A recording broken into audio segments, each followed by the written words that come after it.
હર હર મહાદેવ હર. ભગવાન શિવ ભયથી ગુપ્તાધામની ગુફામાં કેમ છુપાયા હતા? જાણો કથા. બિહારના રોહતાસ જિલ્લાના ચેનારી પ્રખંડમાં ગુપ્તાધામ મંદિરની ગુફામાં ભગવાન શિવનો મહિમા પ્રાચીન સમયથી ગવાય છે.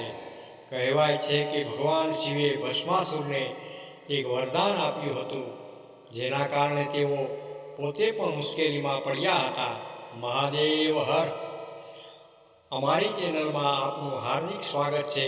અમારી ચેનલમાં આપણે ગુજરાતી ભાષામાં વિડીયો જોવા મળે છે.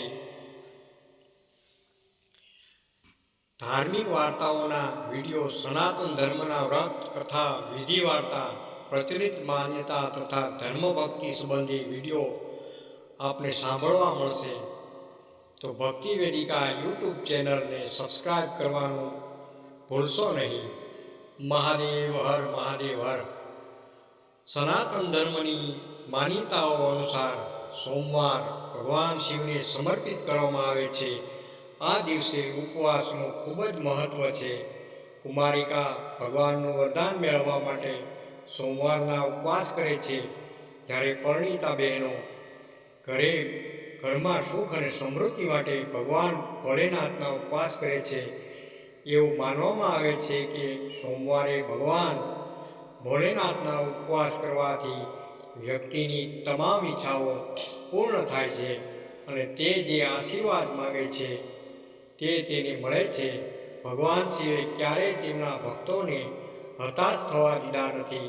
તેમના સ્વભાવને કારણે શાસ્ત્રોમાં કથાનો ઉલ્લેખ છે. કહેવાય છે કે ભગવાન શિવે ભસ્માસુરને એક વરદાન આપ્યું હતું, જેના કારણે તેઓ પોતે પણ મુશ્કેલીમાં મુકાયા હતા અને પોતાનો જીવ બચાવવા માટે તેમણે ગુફામાં છુપાવવું પડ્યું હતું.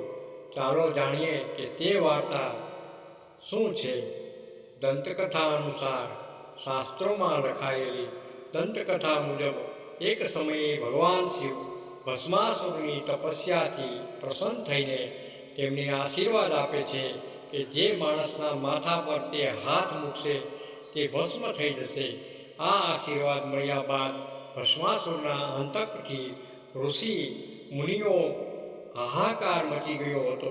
તમામ દેવી દેવતાઓને વિચારવા લાગ્યા કે ભસ્માસુરને કેવી રીતે મારી શકાય.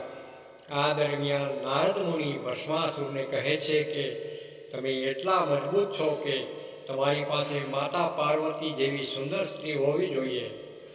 નારદ મુનિની વાત સાંભળીને ભસ્માસુર માતા પાર્વતીને મેળવવા ભગવાન શિવને ભસ્મ કરવા માટે તેમની પાછળ દોડે છે. ભગવાન શિવ પોતાના દ્વારા આપવામાં આવેલ આશીર્વાદને કારણે ભગવાન વિષ્ણુ શિવની મદદ કરવા માટે મોહિની સ્વરૂપ ધારણ કરે છે. ભસ્માસુરને મારી શકતા નહોતા, તેથી ભગવાન વિષ્ણુ મોહિની રૂપ ધારણ કરી ભસ્માસુર સાથે નાચવા લાગ્યા. નૃત્ય દરમિયાન ભગવાન વિષ્ણુ પોતાના માથા પર હાથ મૂક્યો હતો. તેવું જ ભસ્માસુરે પણ કર્યું અને પોતાના માથા પર જ જે હાથ મૂકીને ભસ્મ થઈ ગયો. ત્યારબાદ ભગવાન વિષ્ણુ કામધેનુની મદદથી જે ગુફામાં ભગવાન શિવ હતા તેમાં પ્રવેશ્યા હતા.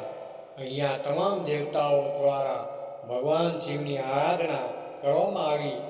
તે જ સમયે ભગવાન શિવે આ સ્થળને ગુપ્તધામ નામ આપ્યું હતું.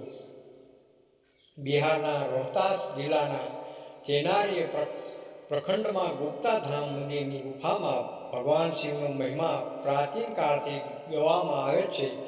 સુંદર ખીણોમાં આવેલી આ ગુફામાં જલાભિષેક કર્યા બાદ કૈમૂર પહાડોની કુદરતી સુંદરતા ભક્તોની તમામ ઈચ્છાઓ પૂર્ણ કરે છે. હર હર મહાદેવ. તમને વિડીયો સારો લાગ્યો તો લાઈક કરજો, શેર કરજો અને સબસ્ક્રાઈબ કરજો.